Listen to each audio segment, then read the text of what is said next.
So this is chapter 10, part 1.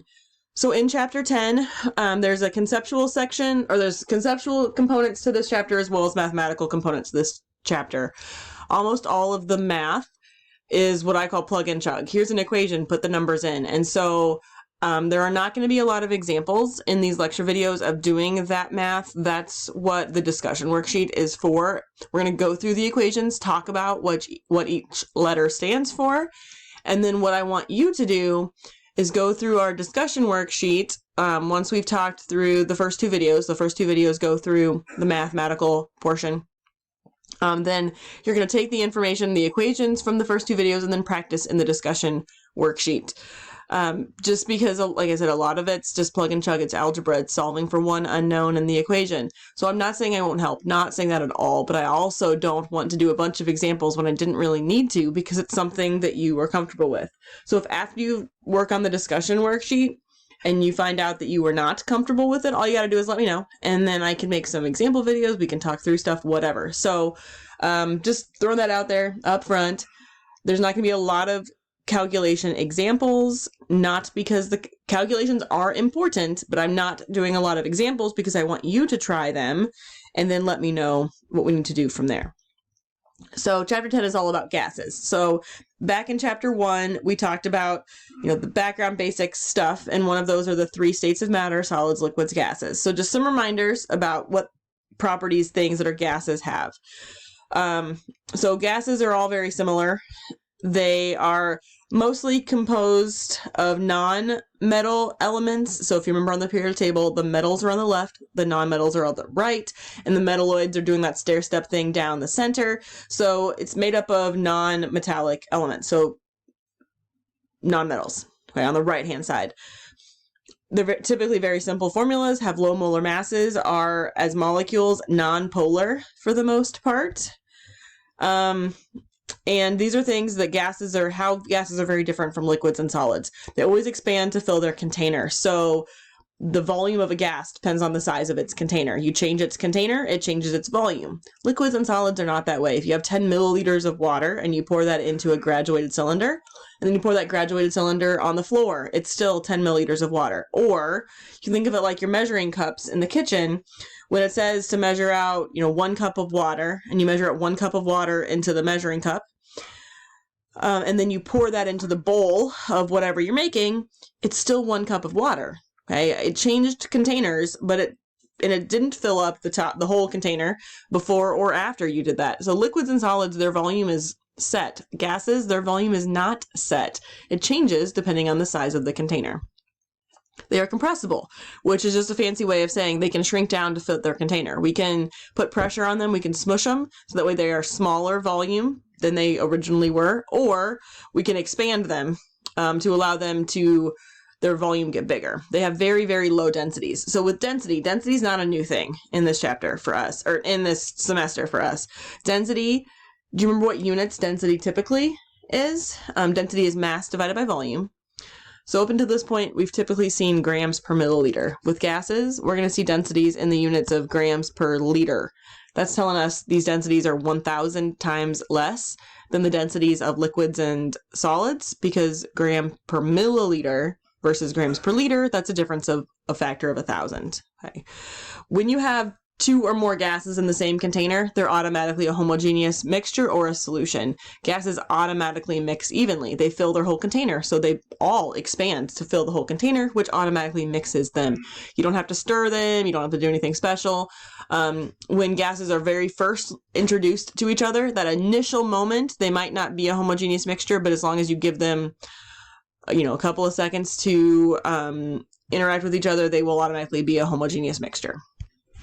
So these are the properties or measurements that we can make about gases that are important. Temperature, not new. We've measured temperatures. Pressure, that is new. Volume, milliliters, liters, that kind of thing. The amount of the gas, typically in moles. Again, that's not new for us. So temperature, volume, and moles are not new. But pressure, that is a new property, not a property we've dealt with before talking about gases. So we're going to focus on that. I'm not going to remind you how temperature works or how volume works or how moles work. We'll see those and we'll use them, but there's not going to be any background on those at this point because we've talked about those already. So pressure. Pressure is the amount of force per unit area. So it's the amount of force being put on a specific area. So we have our atmosphere is the air that's above the surface of the planet. That is putting pressure on all of us. So there's actually a force being pushed down on us right now, spread across the area of our bodies, across the area of the table and the chair and the computer and everything that you're around right now. Okay, so pressure is the amount of force being put on a certain area. And so the atmospheric pressure is coming from the force of the air, which are a bunch of different gases. So we're not going to spend a lot of time with force necessarily with this chapter. This is just the definition of what pressure is. So unit-wise, these are some of the units of pressure. Pascals, which is abbreviated PA, capital P, lowercase a, or Newton per meter squared, which is the SI unit. It's the SI unit, so it's the one we're supposed to use as scientists, but it's not actually the one we're going to use the most often. Bar, and what it's showing there is 1 bar equals 10 to the 5th pascals, or 100 kilopascals. Those are just unit factors. Okay, millimeters of mercury, HG stands for mercury, right? So millimeters of mercury or torr, I put those together because they are the same size. So if something is 12 millimeters of mercury as its pressure, it's also 12 torr. Atmosphere is actually the unit that we're going to be using, although it's not the SI unit, it's the one that we're going to typically convert into. So these are the unit factors, comparing all of them, and these are the 2 most common unit factors that we're going to be dealing with. So that 1.00 atmospheres equals exactly 760 torr equals exactly 760 millimeters of mercury equals 101.325 kilopascals equals 1.10325 bar. That's one giant unit factor. You're like, how the heck am I supposed to use that? You take that statement, and when you read a question, and if you're expected to convert units, if the question tells you the pressure in bars and wants you to convert it to torr, you're just going to take those 2 things out of this and rewrite that as its own unit factor. 1.10325 bar equals exactly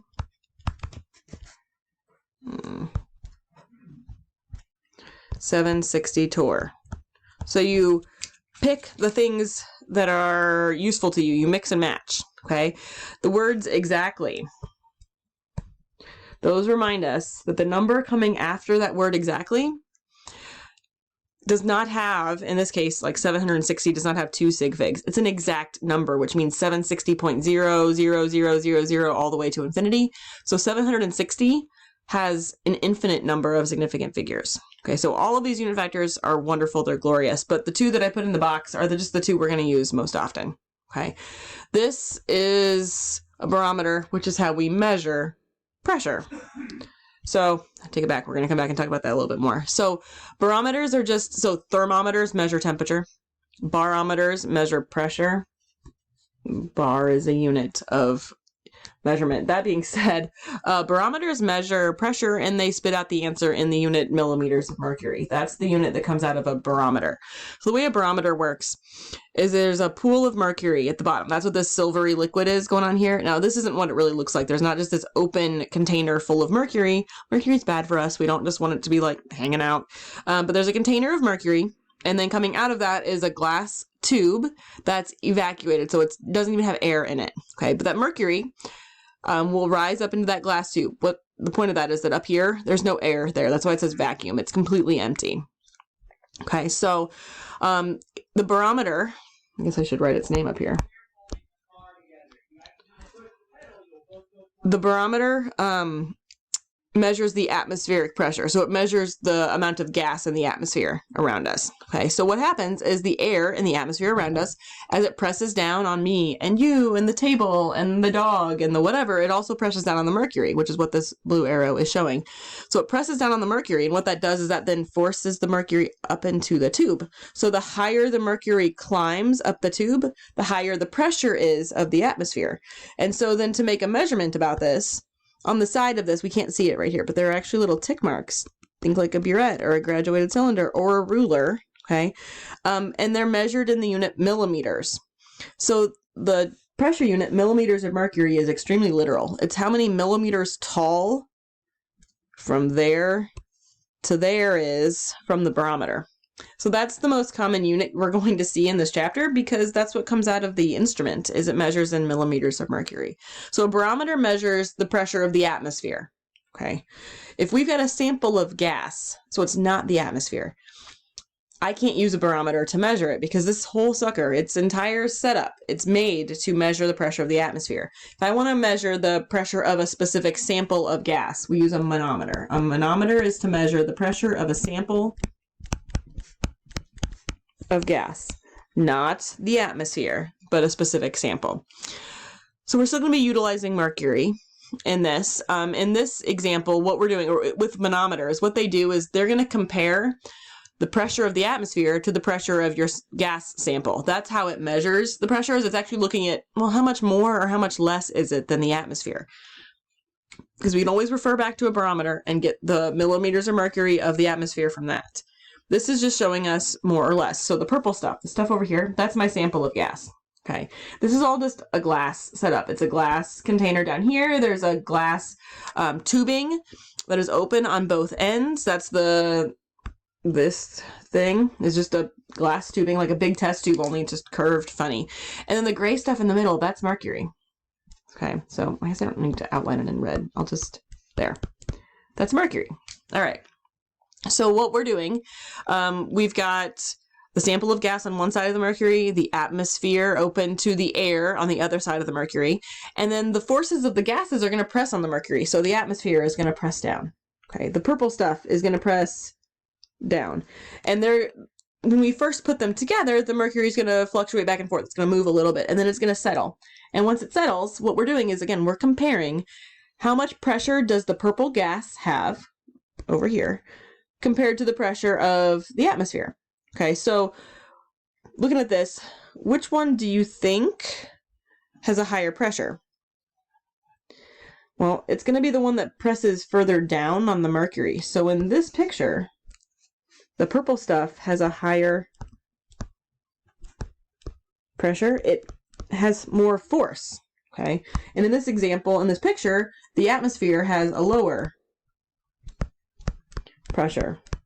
So we could get the atmospheric pressure by looking at the barometer in the other picture. I'm going to pretend like it's 760 millimeters of mercury is what my barometer says. And then what we would do is we would measure the difference between how tall the mercury is. So we'd compare the mercury from here to the mercury right there. Like how much, what's the difference between them? I'm making up numbers. I'm going to say it's 10 millimeters tall. Okay. So then that means, well, the atmosphere has a pressure of 760. The sample gas has a higher pressure than that.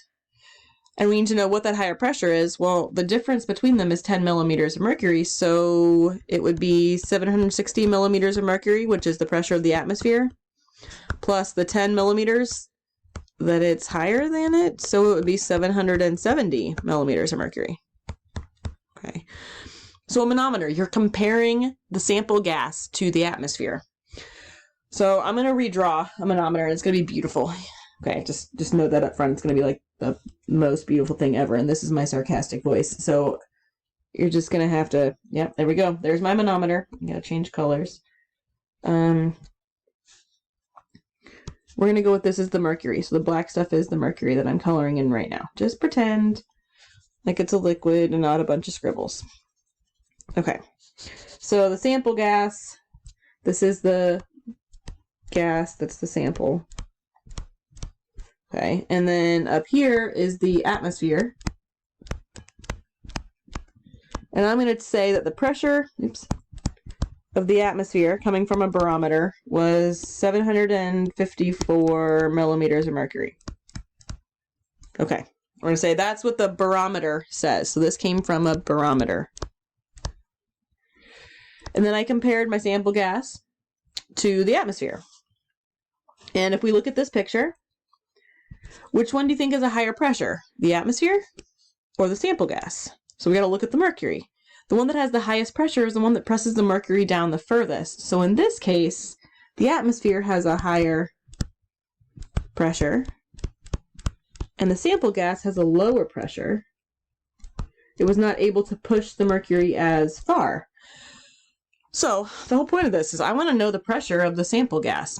Well, let's compare. We would compare this and say I get 6 millimeters of mercury. That's 6 millimeters tall is the difference between those. So if I want to solve for the pressure of the gas, well, the pressure of the gas is going to be lower than the atmosphere. So what I need to do is take the pressure of the atmosphere minus the difference, because it's going to be lower. So I would take 754 millimeters of mercury, which came from the barometer, minus whatever the difference is, which in this pretend example is 6 millimeters of mercury. So the pressure of the gas would be 748 millimeters of mercury. So there's not a set equation. So if you look at this equation versus the one on the previous slide, oops, it says plus and ours said minus. You've got to evaluate the situation. You've got to look at the picture and decide which one has the higher pressure, and then make sure that that's what actually happens. Okay, so in the last picture, the sample gas had a higher pressure, so we had to add it, the difference. In this picture, the atmosphere has the higher pressure. So when I'm solving for the sample, it has to be less than that. So it has to be, I just do subtraction. So I'm going to do one more manometer. All right. Let's get my mercury here. Again, this is mercury. And you're going to pretend like it's a liquid. Okay. And this is my sample gas. And this is the atmosphere. So in this picture, what I was trying to demonstrate, hopefully it looks that way, is that the level of mercury is the same on both sides.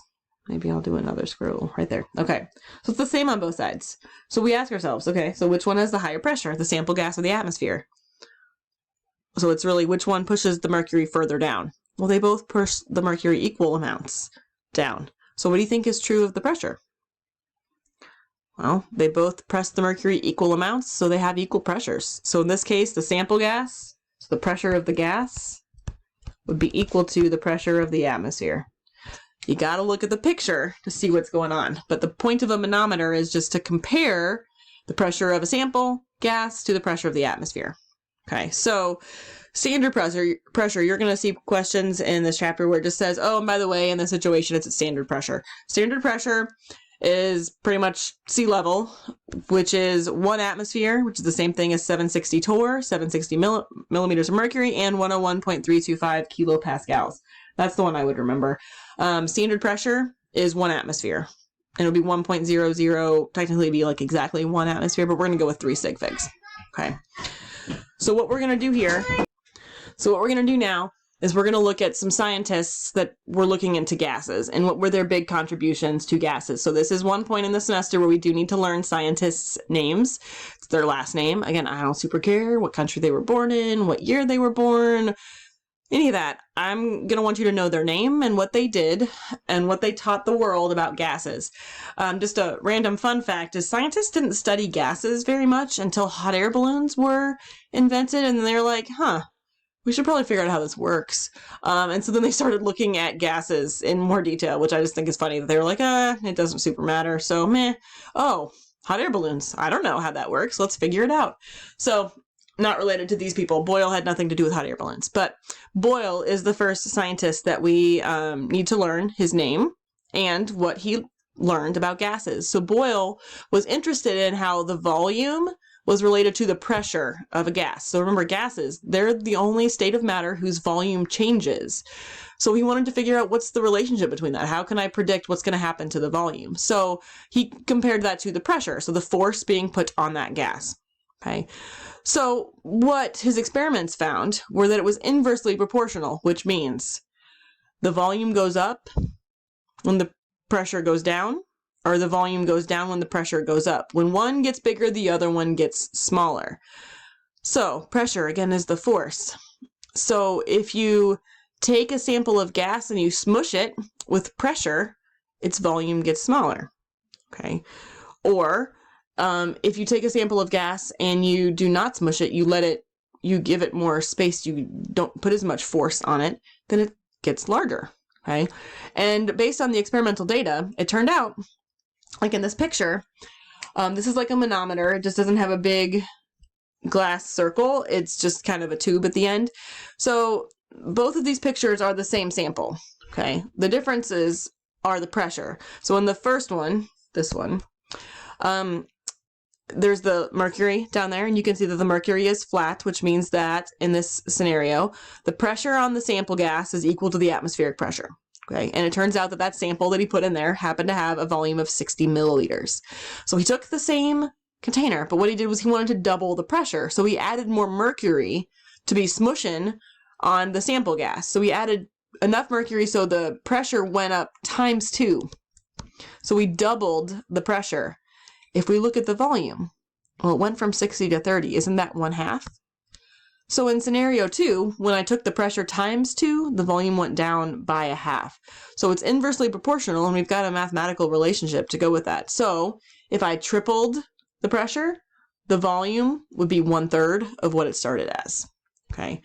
So it's inversely proportional. Again, here's some graphs just kind of proving that it's, as one gets bigger, the other one gets smaller. So this first graph, we're looking for a linear relationship here. That's not a linear relationship. This is a linear relationship. We're excited about linear relationships because if we can get an equation, then we can predict what's going to happen. So in this case, the linear relationship happened when the y-axis was volume and the x-axis was 1 divided by pressure. Okay, so I'm just thinking of equations of lines. I'm ignoring the intercept right now because actually if we look at this, the intercept is going to be 0. But so the y-axis was volume, m is the slope, right? And then the x-axis was 1 divided by pressure. So I'm just kind of putting that in there. In this scenario, and in gases, instead of writing slope as m, they wrote slope as k. So k stands for slope. Okay, oops. So that's what this equation was. I was just me trying to write y equals mx, pretty much. But we rearranged it to put the slope by itself. So I multiplied both sides by p. So what happens, what this is telling us, that if I know the pressure, I can calculate what the volume would be as long as I know the slope. So if I do an experiment a bunch of times and get myself a graph that looks like this, and then I use Excel to solve for the slope, that would be k. Okay, then that would let me solve for, I want to know what would happen at this pressure. Plug that number in, plug the slope in, solve for volume. That's great. But the other thing that is helpful with this is in real life, we don't actually usually have a sample of gas that we tested enough, so that way we have enough data points to make a graph. But I'd like to predict what could happen.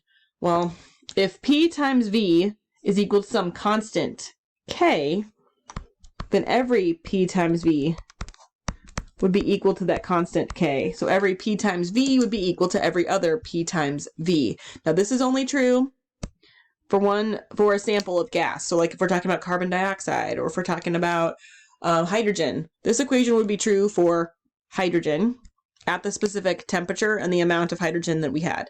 But this is Boyle's law. This equation right here is Boyle's law. And if you look at it, doesn't it kind of look like an equation we've seen before back in chapter 4, the M1V1, M2V2 equation? The differences are, well, it's P instead of M. P stands for pressure, V stands for volume. Units, it doesn't matter what units they're in as long as the pressure P1 and the pressure P2 have the same units, and as long as the volume V1 and the volume V2 have the same units, there's no rule on what the pressures have to be. But this would let me compare experiment 1's data to this predicted experiment 2 that hasn't happened yet. It would let us predict what's going to happen. So Boyle made the P1V1 equals P2V2 equation, which is true at constant temperature and moles.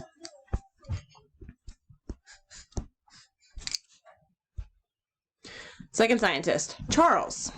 So Charles, also looking at gases, but he was focused on the relationship between volume and temperature. Okay, so Boyle was pressure and volume.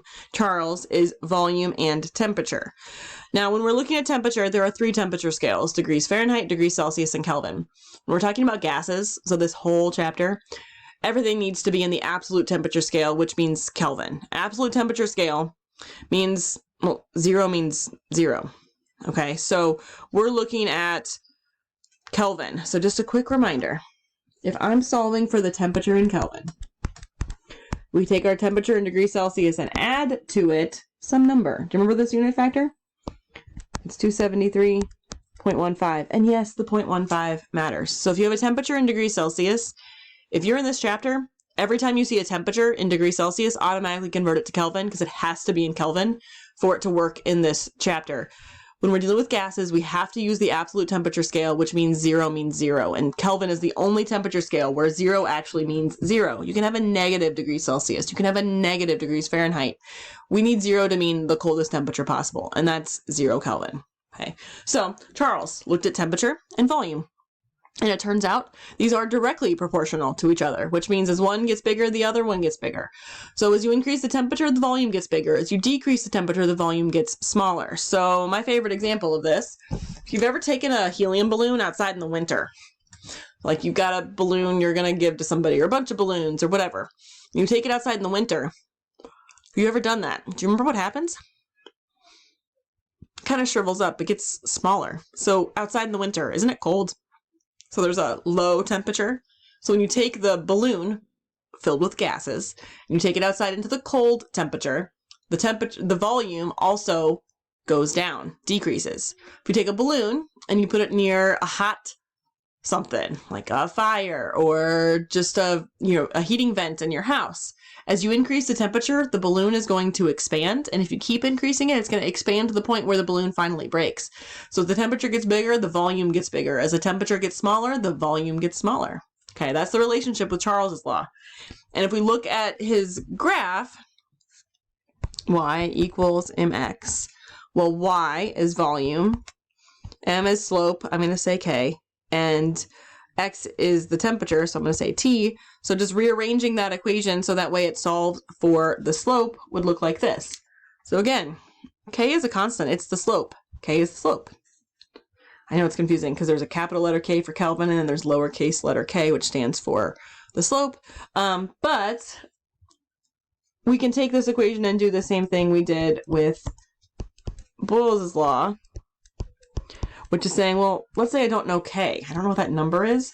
That's fine. I know that any volume divided by any temperature is going to give us the same answer because they're equal to some constant. So Charles's law mathematically looks like this. This is true at constant pressure and constant number of moles. So you can't change the pressure or change the moles.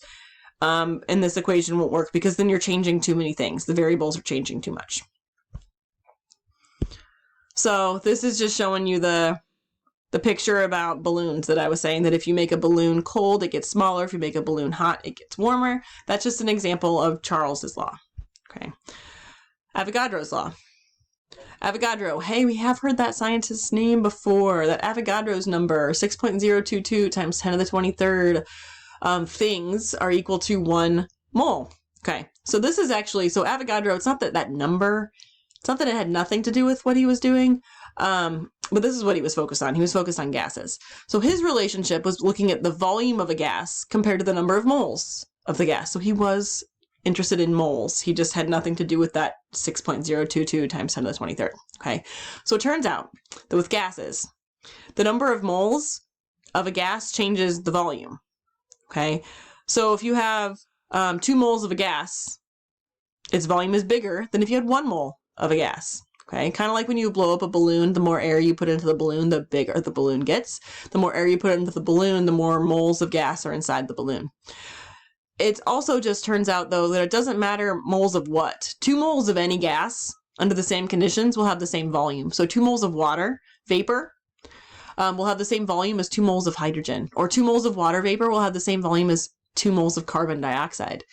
So the number of moles is the important thing here, not the chemical. The number of moles is constant for its volume under the same conditions. So, but it does turn out more moles, bigger volume, less moles, smaller volume. So with his graph, that's what this looks like. N stands for moles in this scenario. So when I rearrange this, it looks like V over N equals K. So V1 over N1 equals V2 over N2 is Avogadro's law, where we have constant temperature and pressure. Okay, so N stands for moles, V stands for volume. N has to be in moles, V can be in whatever unit it needs to be. Okay, so what I'm going to do is take these three scientists' names, we're going to write them down, we're going to write our equations, we're going to remind ourselves of some stuff, oops, and then we'll do one more law. So starting out with Boyle. So Boyle looked at pressure and volume. Mathematically, his equation, P1 times V1 equals P2 times V2, where the ones and the twos are experiment 1 and experiment 2, scenario 1, scenario 2. This works at constant temperature and constant moles. And the units can be any units as long as they are constant. That means the unit of P1 is the same unit of P2. The unit of V1 is the same unit as V2. So Charles, he was looking at temperature and volume.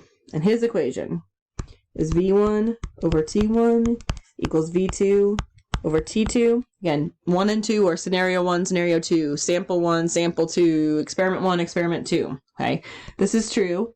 Oops, at constant, okay, at constant pressure and moles, temperature must be in Kelvin, volume in any units as long as they are constant. Okay, and Avogadro is our last scientist. He's going to be purple. He looked at volume and N, which stands for moles. His equation looks a lot like Charles. It's V1 over N1 equals V2 over N2. And this is true at constant temperature and pressure. N, oops, zooming in. N must be in moles. Volume can be in any units as long as they are constant. Okay. So, Boyle, pressure, volume, they're inversely proportional. One gets big, the other one gets small. There's the equation. There's our rules about units. Charles, temperature and volume. There's our equation. At constant pressure and number of moles, the temperature must be in Kelvin. The volume can do what it needs to. Avogadro is all voles and volume and moles. I'm combining those letters. At constant temperature and pressure, and has to be in moles, which means molar mass and Avogadro's number are going to be in play in this chapter. You're going to have to convert grams to moles. And then the volume can be in whatever units as long as they are constant. So this is great. There are just these little caveats about when you can use them, right? Like these at this scenario and under this scenario and under this scenario. In real life, I can't promise that from experiment 1 to experiment 2, even if I do it in the same lab on the same day, immediately after each other, I can't promise that the temperature of the room doesn't change. So that's the problem with these laws, is they're great, they're wonderful, there's nothing wrong with them. It's just that reproducing them in the lab is difficult because sometimes some of these things that have to stay constant don't stay constant. So what we're going to do is we're just going to take these three beautiful equations and we're going to smush them together and make one mega equation that is called the combined gas law. So all I did was I took those three equations and put them together. So Boyle, there's Boyle's law right there. Okay. Charles, there's Charles's law right there. And then Avogadro, There's Avogadro's law right there. So we just took all the laws and put them together. Okay, so it's called the combined gas law because it has all of them. Technically, if you know the combined gas law, you can use this equation for any question that you're asked. You just have to ignore the variables that are not mentioned or that are staying constant. So algebra-wise, you have to be able to remember how to cross multiply, how to get stuff out of the denominator. That's the algebra that we have to be able to remember. You're always going to be given every number you need other than one. So there's only one unknown, and then you're going to solve for that unknown.